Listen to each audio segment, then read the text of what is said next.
dogs. Good afternoon and welcome to the channel. The truck is sitting outside right now because it's a little too dirty for the garage. Even though I just washed it, I can't help myself. I had to get it dirty once again. It's a wet day, great for driving off-road somewhat. Not really, you can tell I didn't really go too crazy. Anyway, want to start out not with a merch plug, with something, Anyway, I want to start out today not with a merch plug, but with a sincere thank you. And I don't say this all the time because it is sincere and I don't want to overdo it, but I really appreciate all the support you guys give me and the views. Everything has been awesome recently. And with my channel, it's a little bit different because I have phases of content, you know. So a couple months ago, I had all C5 content. Then it was pretty much all McLaren content. Now it's all truck content. And because you have a lot of different people, I get comments all the time that say, you know, I found you because of the Z06. That's what I want to see. Or people that say, I don't care about the cars. I want to see the truck. People that say, well, I found you when you bought the McLaren. What do I care about the other vehicles? And, you know, because of that fact, it's always a little bit nerve-wracking when I do transition from one thing to another. But like I said, the support is still there all the time, and once again, I do appreciate it. Could have opened that garage door a while ago for more light. But anyway, now for a small mail time segment. By the way, it is gorgeous today, 68 degrees. I mean, not sunny and nice, but it's 68 degrees. January in Pennsylvania. Speaking of mail time, notice I'm wearing my shirt from last night's episode. Here we have one from Jasper, New York. We got, it looks to be a small Hot Wheels car. Oh yes. A Summit Racing C7. And I don't see a note anywhere. Pretty sure there isn't one, but thank you, Kyle, for the Hot Wheels. Corvettes and coffee in Aventura, Florida. We have another shirt. Now, the great thing about having a YouTube channel where people send you stuff, I haven't had to buy clothes in months. Thanks for putting out great content, AJ from Corvettes and Coffee. AJ, thanks for the shirt. Looks like a Christmas present. This is from N. May Invert, New York. We have an envelope inside of a wrapped, bigger envelope. Mike, Street Speed 717. That's my P.O Box info, by the way, if you want to send me something. Oh, we have another Hot Wheels car from my collection. This is a blue C7. That's a nice cut. That might be a custom color. Doesn't look like it, but that's nice. P.S. Put in vlog. Hey, Mike, my name is Cole. Love your vids. I also have a YouTube channel called Cole Wasseltier. I've got the Street Speed 717 shades and they work great. Love it. Also put in a Hot Wheels car. Sorry, it's not the same spec as yours. Well, that's okay. I do have quite a collection going on here. I got the little cars. I got small, medium. I have medium, large. Got the truck. I appreciate this stuff too. I hope you guys enjoy seeing it in the vlog. Now bear with me, it is nighttime now, unfortunately. I have a very cool truck mod in this box. And, there's a Bulldog again. We're also gonna pull the truck into the garage, even though it's still dirty, but oh well.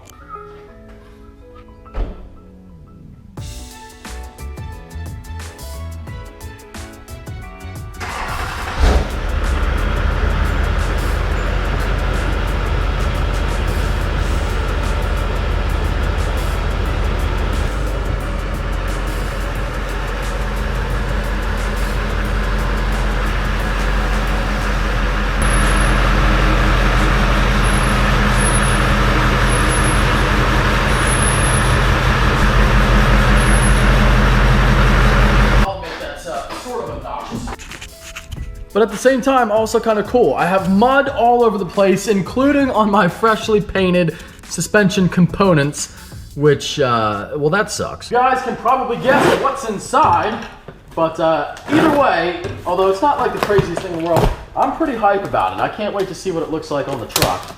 And it's something that I've thought about doing since I got the front bumper. Never really pulled the trigger. However, now seems like a good time. And there she is, boys. A light bar.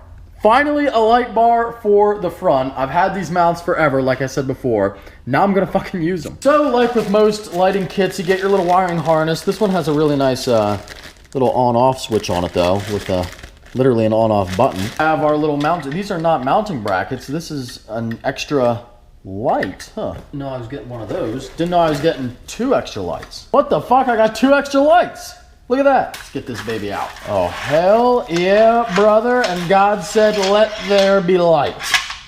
And we're gonna have light. It's really nice because the brackets, the mounting brackets, are adjustable on a track, like a lot of light bars.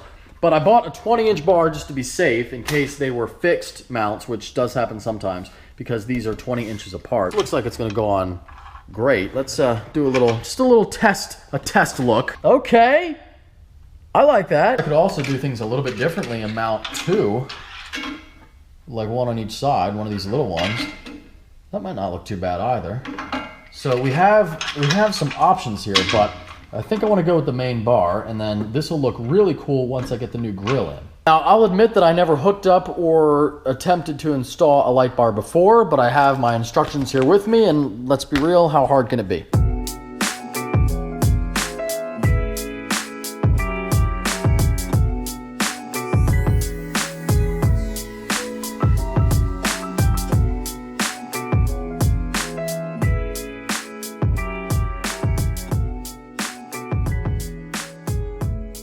Basically, what I'm doing here is I'm just putting on the mounting brackets first, and again, like a lot of light bars, they do have a little slider mount, and you can adjust, you know, what angle the light bar looks and kind of where it sits. Make sure it's all lined up before you tighten it.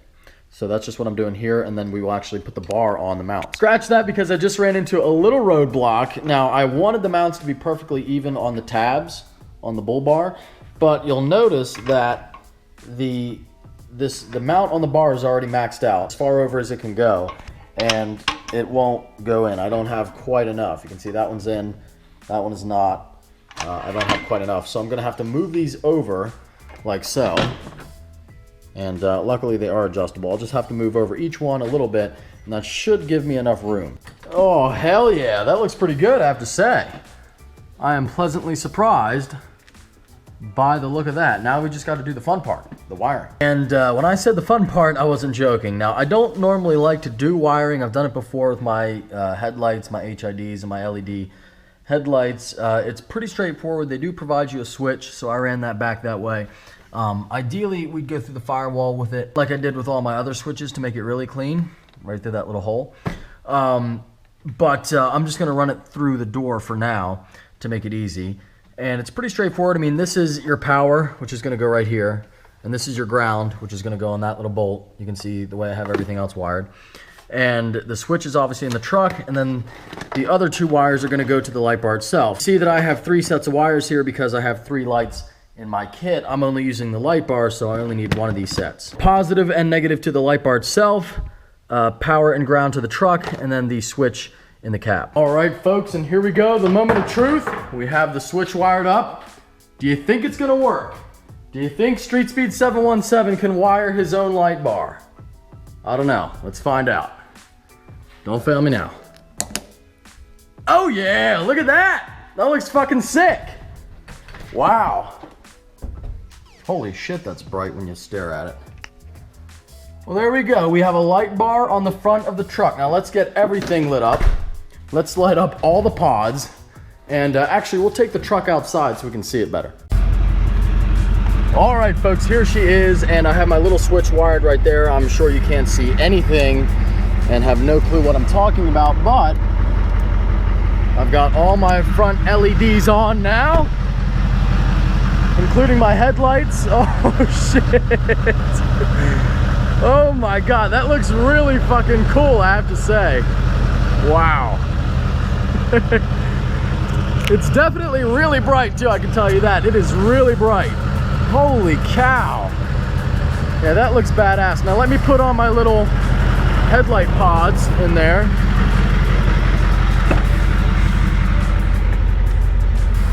All right, now I have my pods on. The front end of my truck is just squares right now. Holy shit, I fucking love it, boys. I really fucking like it. I wasn't sure if I was going to like it, but man, that is badass. That is really badass. Now let me put on one more thing. I got one more trick in here. One more trick. We can go white LEDs. Oh my God, that is crazy. That is crazy. Oh my God, I'm trying to give you guys a decent angle so you can actually see it without it just being totally exposed out in the camera. But I'm really impressed. I actually really like that light bar. For 50 bucks, hell yeah, brother. Purple lights. Definitely got a ton of lighting on this truck. I'm sure the camera is not going to do it justice at all. And I know I've said it's crazy about 17 times, but I can't believe how much light that truck produces when everything is on. That is fucking nuts. Like, I actually need the sunglasses for once. That's it. There is one more mod for the big dirty girl. So far together on the channel, we have installed a diff cover with a little tutorial and now a light bar. I would say I'm pretty much an expert at this point. If you enjoyed the video and found it at all helpful, give it a big thumbs up. If you are stopping in for the first time, please subscribe. Take care. Have a great day. All right, so I'd like to finish up with a little bonus Q&A because I did not upload last night and I feel bad about that. So I want to give you some more content. But I also want to take a moment to explain why that might be more common in the near future. And my grandparents, who have played a huge role in my life growing up, they're in their 90s. And without going into too much detail, because this is a car channel, you know, they're just not, my grandfather especially is not doing well. So I've been spending a lot of time with them, trying to spend as much time with them as possible. Family is really important.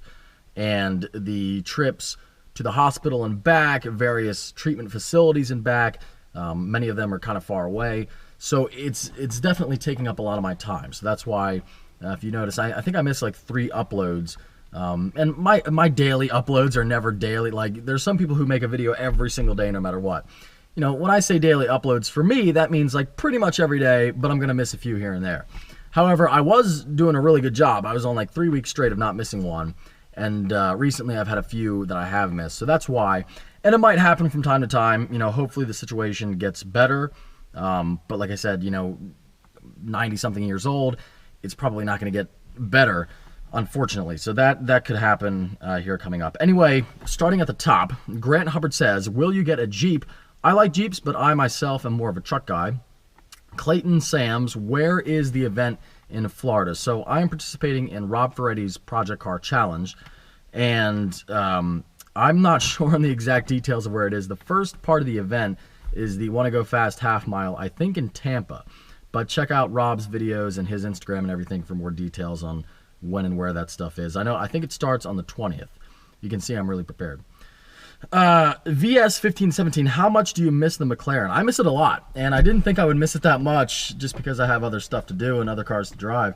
But I have to say, especially after it was gone for like a week, I really miss that little car, and seeing pictures of it online, pictures of other 570s, makes me really want to have it back. Maddie Adams, what things do you do in your free time besides car stuff? Well, I really love to work out. You can tell clearly I don't do it much anymore, but if I had more time, I would love to get back into the gym and really focus on bodybuilding and that kind of stuff. And maybe someday, again, when I have some more time. Brandon STG, will you get an Aventador after the McLaren? I love the Aventador, but I don't think I'd get one. I would much rather have a Huracan. It's a much better daily driver.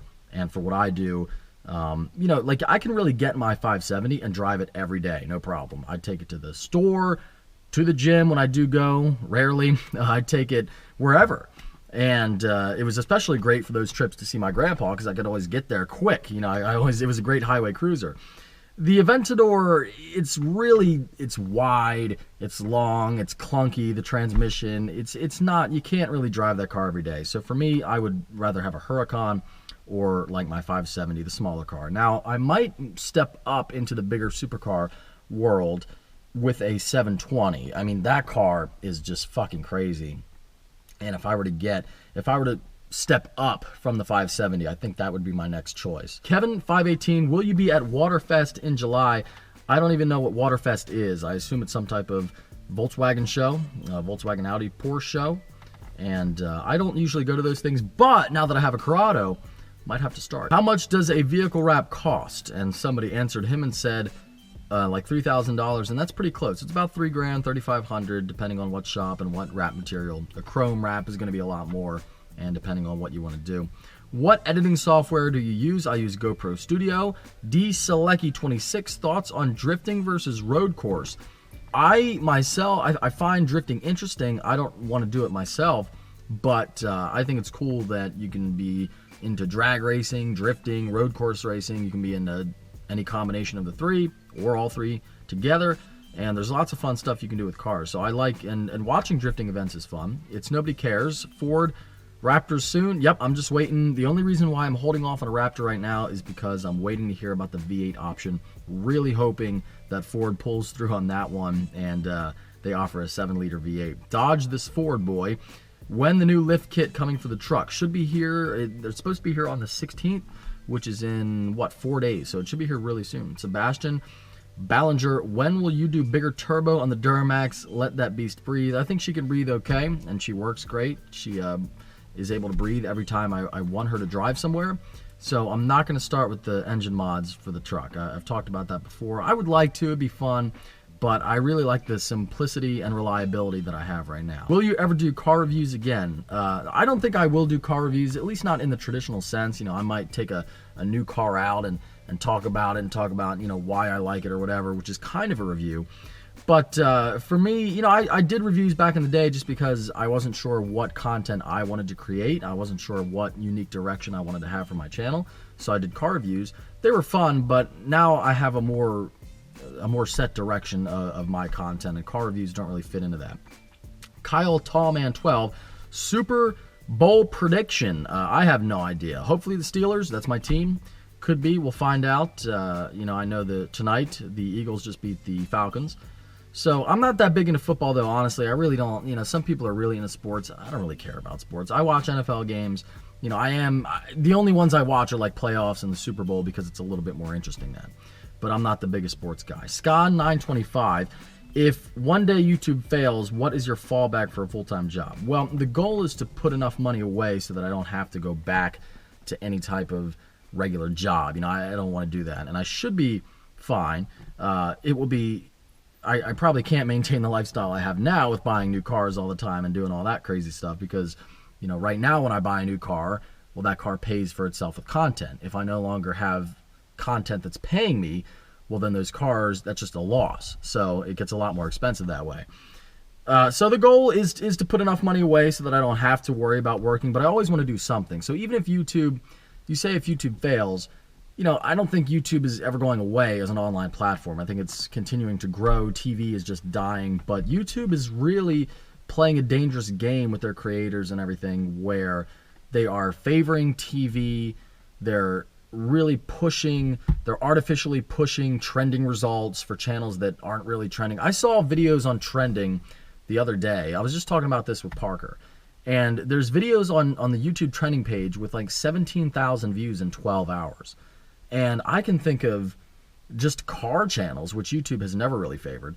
But I can think of at least like 20 or 30 car vloggers that get way more views than that. And I've never seen their videos. I've never seen car vlogger videos on trending. So, or at least not on the home trending page.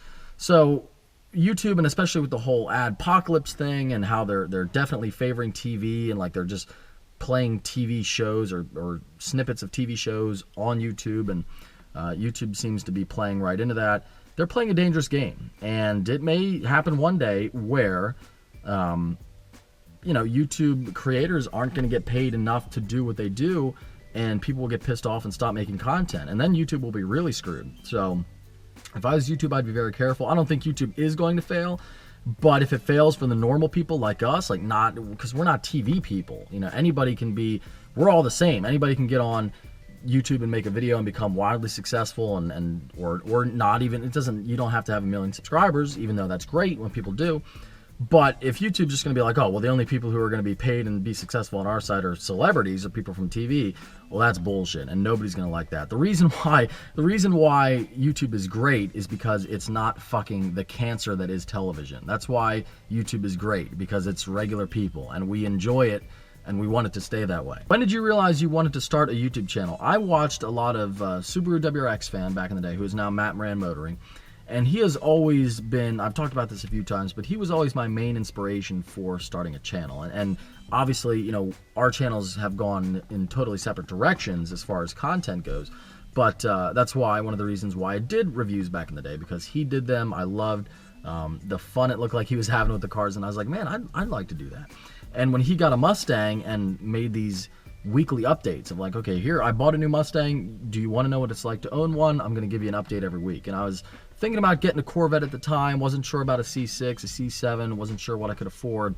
But when I got a Corvette, I was like, well, I'm just going to do the weekly update. So if people want to know what it's like to own a Corvette, that's what I'm going to show. And back then, when he was doing that, that was not a popular. I know that's kind of like the go-to now for car vloggers. Is like you get a new car and like you just document your experience of owning it, which is understandable why that is. But back then, he was kind of the first to do those, that like living with a car update. And in a way, it was kind of like vlogging, which has obviously taken over YouTube now. I mean, now YouTube is always like video vlogging, but you know, a vlog in the traditional sense, like most people do now, that wasn't so big like it is. YouTube has changed a lot, and I think I'm going to end on this one. It feels like a good point to end on. But when I started, the big channels were like Saab Kyle and that dude in blue. I mean, think of it this way: TJ Hunt, which is a huge channel now, one of the biggest view-wise. TJ Hunt had 30,000 subscribers when I started making videos, and Sal Mondrin didn't even have a channel yet. And Vehicle Virgins had like 100,000 subscribers, and he now has 1.2 million. So the landscape has changed a lot, and so has the content, but I think it's an awesome place. With that being said, once again, take care. Have a great day.